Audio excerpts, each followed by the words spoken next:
What's up guys, Trevor here with eCommerce Paradise, and today I'm going to talk to you about how to become a digital nomad. Okay, so if it's your first time watching a video on this channel, make sure you subscribe for more videos, smash the like button, and let's get into it. So digital nomads are just simply remote workers, people that are using computers to telecommute and to work for a company or to do online work or to build an online business themselves. Okay, and digital nomads usually are traveling the world, working from coffee shops, co-working spaces, and working from home as they travel. The whole point of being a digital nomad is that you can go from country to country to country and explore different cultures and enjoy different cuisines, meet different people, and do your work as you travel so that you don't have to wait until you're retired to start traveling the world. You don't have to be rich anymore to travel the world like this. You can just have a business that pays your bills, and you can go anywhere you want to. Now, one of the most important things to remember when you're doing this is that you have to be really responsible with your money. Okay, so if you're traveling the world, it's really easy to spend a lot of money. Hotels, airfare, expensive dining, experiences, excursions, all this stuff costs a lot of money. So you have to be very mindful about the income that you have and how much you're able to spend each month. And then, you're gonna have to base your travel based on that. One of the things that's really popular is doing what's called slow nomading, where you just go from one country to the next, maybe every few months. 3 to 6 months in one country, 3 to 6 in another, or you kind of go based on the seasons. Some people, they go to Thailand in the wintertime because it's really nice there in the winter, and then you go down to Bali in the summertime. It's really nice there in the summer.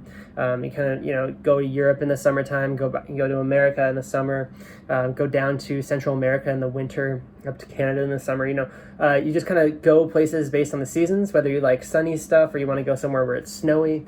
Most people don't go somewhere for the rain, so obviously staying away from countries during their rainy season is really important. You don't want to go to Seattle in the middle of the fall or the middle of the spring because usually it's really rainy. But if you go there in the summer, early summer, or the middle of the winter, it's usually not as rainy. Middle of the winter will be more snowy and really cold, but early summer is actually really nice for Seattle, for instance. But the best thing about being a digital nomad is the ability to travel the world while working remotely without having to be rich. And there's a lot of great ways to do it, and I'm going to talk to you about that now. Basically, the first way to become a digital nomad is to get some sort of a online job or start an online business that can provide you with a consistent monthly income.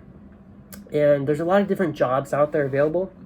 If you just type digital nomad jobs or remote work jobs, you'll find a lot of those offers on places like Monster or Upwork, where you can actually apply for jobs for a company and they'll let you work remotely, and you can work in a location that suits the time zone of your job that you have to show up for. A lot of tech companies, obviously they are able to do this, and so you can sign up for jobs for tech companies and get a nice income and travel with that. But if you're not the kind of person that wants to work a job and you want to have your own business or have a side hustle, just even beyond your job, just have a side hustle, let's talk about some of those ways. Number one, you can start blogging or YouTubing or podcasting, basically creating content in one way or another.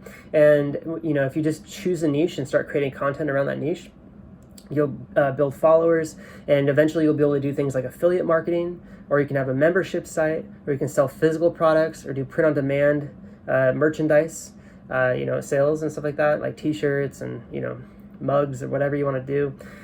You can do even dropshipping and stuff like that. But you can do private labeling. You can do all sorts of stuff. But the main thing is it's based around a content centric business. So first you choose something you're passionate about. That's kind of the most important thing, and you choose the medium that you're most comfortable creating content all the time, whether it be video or audio or written. And then you do that consistently, and you build an email list, you build a social media following, and you sell them things. Okay, that's really popular. The other thing that's really good is consulting and coaching. Okay, so if you have a lot of really good experience in one thing or another, whatever that happens to be, maybe it's that thing you build content around, you can offer consulting and coaching on that. For me, I do business consulting, business coaching specifically for dropshipping because that's what I have a lot of experience with. If you don't want to do content, all this stuff, you can do something that's really kind of niche, like bookkeeping, for instance, something that's required, and you can be a bookkeeper, either a solo bookkeeper, or you can work at a firm, that kind of thing. It's a good job to have, as well as being able to do it on your own. You can be a digital marketer. So if you just, you can do it for another company or you can do it for yourself. You can build a brand around that. You can even have an agency yourself and offer those services. You can just be a virtual assistant. So, offer your services online as a virtual assistant, do data entry, do whatever they need to do, tasks, things like that. And, you get paid a little bit of money. Software developers, people that code, it's a great way to make money online. You can you can offer services directly, or you can have an agency where you hire other developers to provide your services for you. And of course, you can do, membership sites like online teaching courses, things like that. Online courses are really popular. You can write books. You can publish books online. All this stuff you can outsource and kind of have other people do it if you're more of a business owner, or you can do it yourself if you're more just like a freelancer. And there's e-commerce as well. So you can do drop shipping. You can do high-ticket drop shipping, low-ticket drop shipping. You can do price arbitrage drop shipping. There's all different types of drop shipping you can do.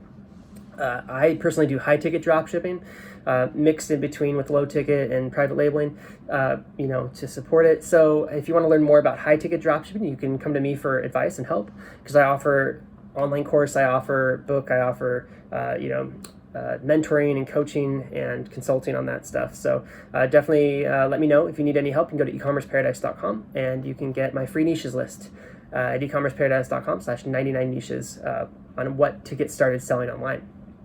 E-commerce is a great thing, but it does take a long time to build out a store, and it's a long-term thing because you really got to be committed to it to be successful long-term.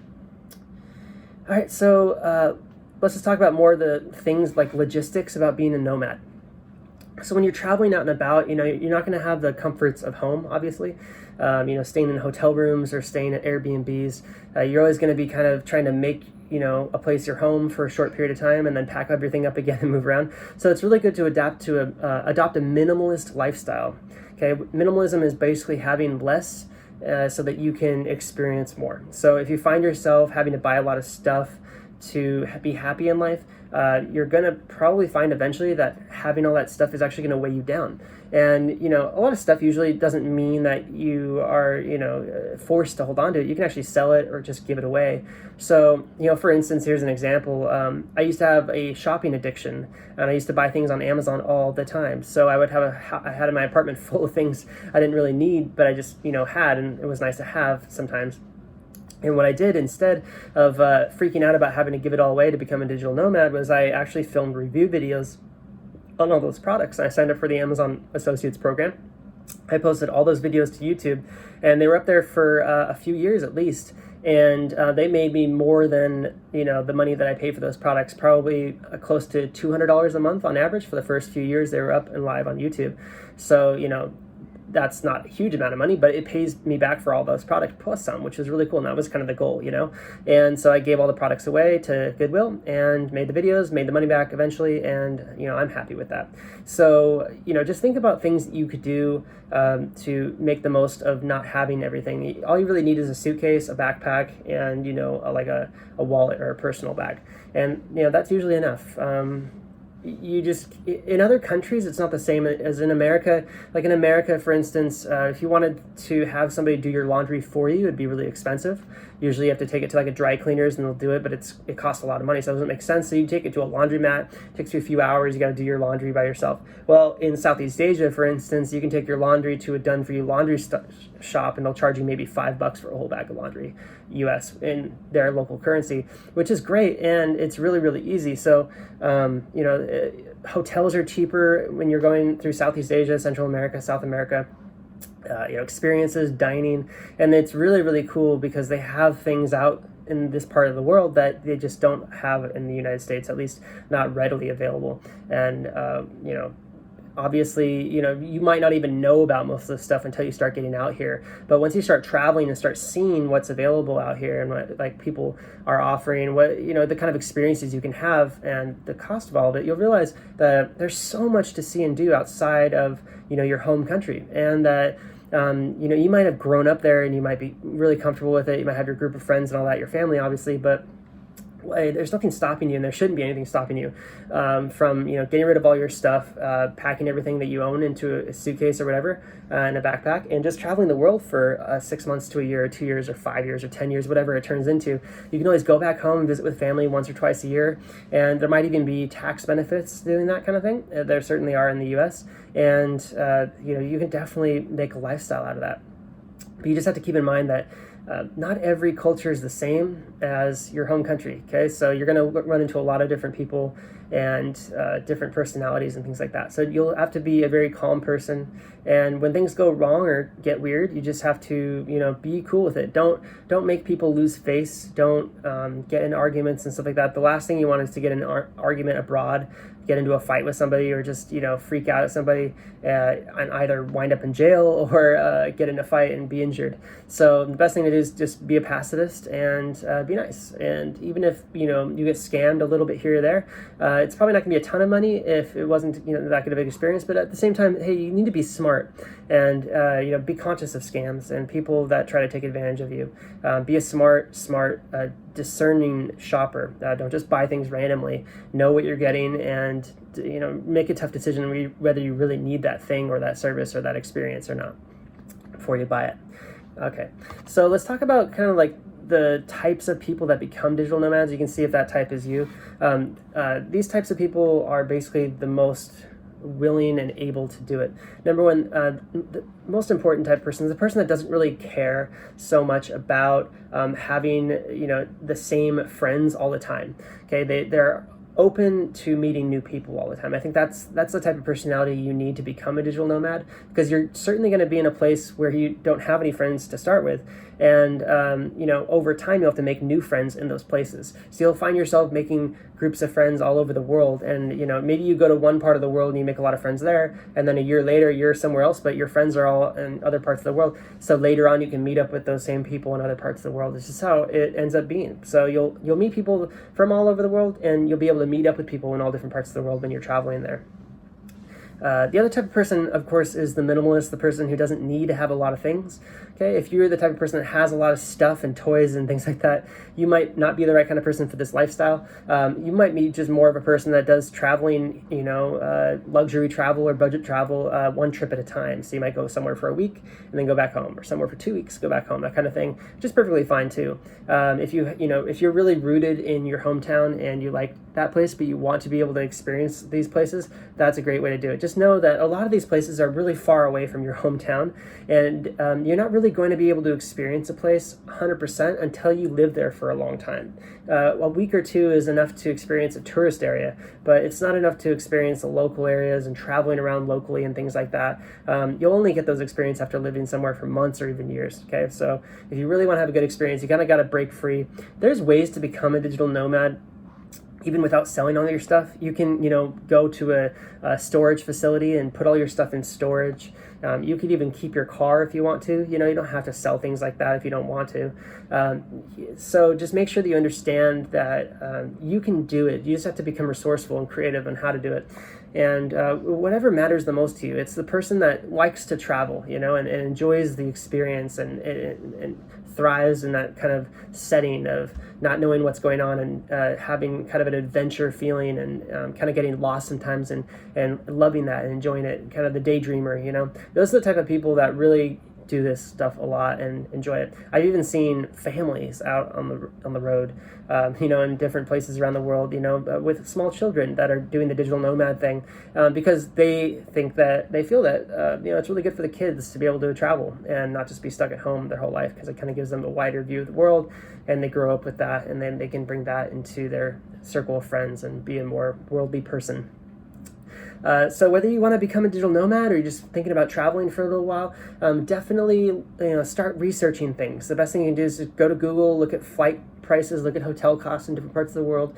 There's always a big difference in price between like 3-star hotels and 5-star hotels, so just make sure you know what you want and what you can afford, things like that. And then start figuring out how to have a either remote work job or a business that can support you on the road so that you can stay longer in these places. You should also look up things like visas, because when you start traveling abroad, you start having to deal with visas. There's certain countries that allow, for instance, Americans can go to Mexico for 90 days visa free, but certain countries, you can't even get into them without first applying for a visa before you fly, like Australia, Vietnam, and sometimes, during the pandemic anyway, there's a lot of countries that don't allow Americans, but some do. And so you really need to look up the visa situation before you start traveling. And if you just find yourself getting stuck and lost, just hit up a visa agent, because there's agents all over the world that will do this for you for a fee. They'll handle your visa stuff for you. And I didn't do that for a while because I thought, well, why would I pay for that if I can do it myself? At the end of the day, they can save you a lot of time, a lot of stress, and just for a bit of money, that really isn't that much. And when you think about all the time it saves you, you can spend that enjoying your life or, working on your business.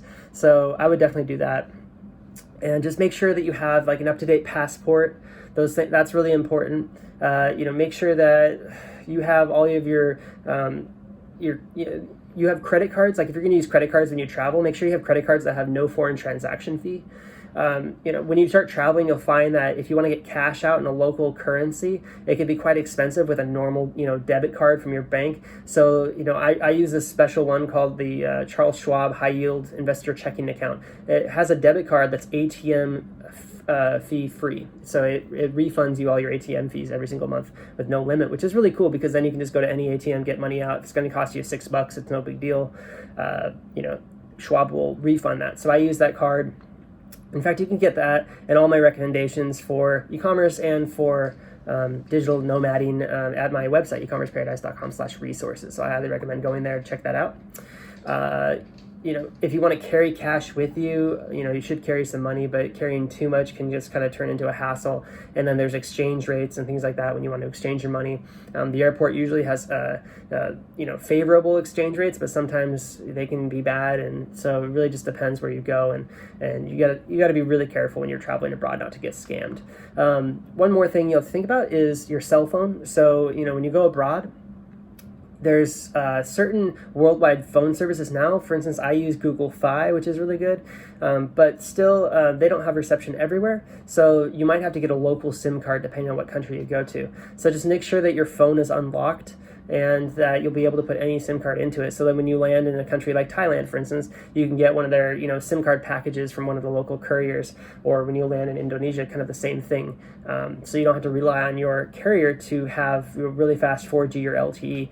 Sometimes your courier will only provide 3G in a certain country, and you get there and then it takes forever to look something up on data, which is super annoying. So make sure that you have an unlocked phone, and SIM cards in other countries are usually pretty cheap. So that's a great way to go when you're traveling. Make sure you have traveler's insurance, because travel insurance will cover you in case you run into any kind of sticky situations, especially, get injured or something like that. You need to get evacuated. That's really important.